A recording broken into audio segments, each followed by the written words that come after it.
بسم اللہ الرحمن الرحیم۔ عزیز دوستو، آج ہم ایک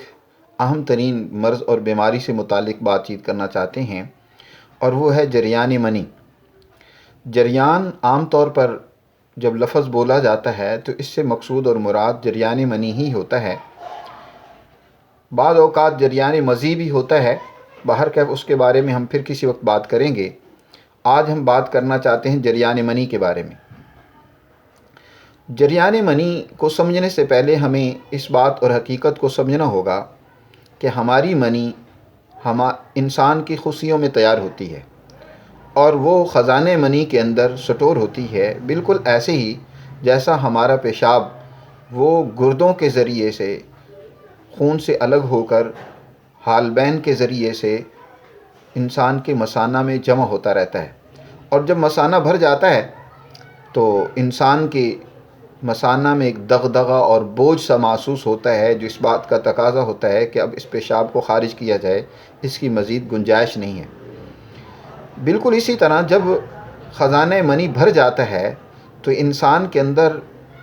جنسی خواہش کی ایک تقاضا پیدا ہوتا ہے، اس کے اندر انتشار پیدا ہونا شروع ہوتا ہے عضو مخصوص کے اندر، اور ذہن میں جماع کی طرف رغبت پیدا ہو جاتی ہے۔ اب اگر بروقت اس کو خارج کر دیا جائے شادی کے ذریعے سے اپنی زوجہ اور محترمہ کے پاس جا کر،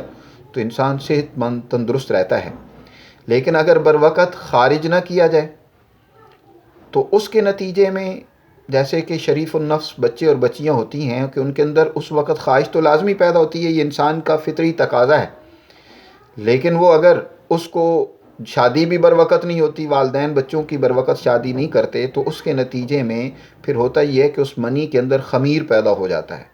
اور جنسی اعضاء بھی کمزور ہو جاتے ہیں، کیونکہ بار بار ان کے اندر تقاضا پیدا ہوتا ہے اور اخراج نہیں ہو رہا ہوتا، تو اس کے نتیجے میں بچیوں کے چہروں پر دانے آپ دیکھتے ہیں، کیل مہاسے نکل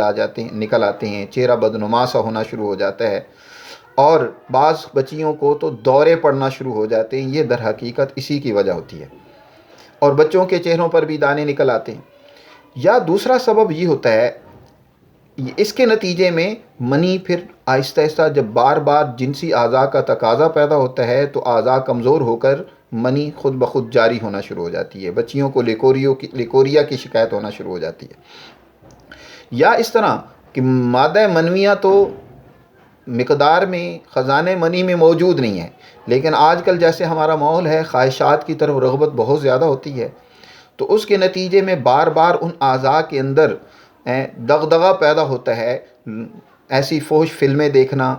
ناول پڑھنا، یا ایسی بچیوں سے گپ شپ کرتے رہنا، یا بچیوں کا بچوں سے گپ شپ کرتے رہنا، وہ جنسی اعضاء کو کمزور کر دیتا ہے۔ اس کے نتیجے میں پھر منی کا جریان شروع ہو جاتا ہے، اس کو جریان منی سے تعبیر کیا جاتا ہے۔ بہر صورت اس کا مناسب وقت پر مناسب علاج ضروری ہوتا ہے۔ اگر اس کا وقت پر علاج نہ کیا جائے تو بہت سارے مزید گوناگوں امراض وہ پیدا ہو جاتے ہیں، اور منی در حقیقت انسانی جسم کی حیات کا ذریعہ ہے، زندگی کا ذریعہ ہے، بہت بڑی قیمتی یہ متاع ہے، یہی در حقیقت انسانی اعضاء کی تقویت کا باعث بنتی ہے، اس لیے اس کا بیجا اخراج انسان کو کمزور کر دیتا ہے۔ میں آج اس کے بارے میں ایک بہت ہی آسان اور سادہ سا غذائی علاج بتاتا ہوں، دوست اس کو کریں، انشاءاللہ اس سے بھرپور انہیں فائدہ ہوگا۔ نوٹ کر لیں، آپ نے کرنا یوں ہے کہ پستہ 1 پاؤ لینا ہے، مغز اخروٹ آپ نے وہ ½ کلو لے لینا ہے، ناریل وہ آپ نے 3 پاؤ لے لینے ہیں۔ ان تینوں کا اچھی طرح جو ہے وہ باریک صفوف بنا لیں آپ ان کو، اور آپ نے ساتھ اس کے یہ کرنا ہے کہ آملے کا مربع وہ آپ نے تقریباً 1.5 کلو لے لینا ہے، 6 پاؤ لے لینا ہے، اور اس کی گٹھلی کو الگ کر کے ان تمام چیزوں کو اچھی طرح کوٹ کر ایک معجون سا بنا لیں، اس میں شہد بھی مزید شامل کر سکتے ہیں۔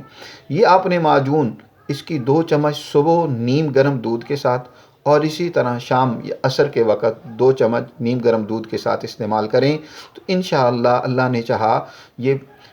3 ہفتے مسلسل استعمال کرنے کے نتیجے میں آپ کو اس بیماری سے اللہ چھٹکارا عطا فرمائے گا۔ مزید اگر اس حوالے سے کچھ رہنمائی درکار ہو تو آپ ہمارے اس نمبر پر رابطہ کر کے ہم سے بغیر کسی قسم کی فیس کے ہم سے اس حوالے سے رہنمائی حاصل کر سکتے ہیں۔ ہمارا رابطہ نمبر ہے 0300 4818 674۔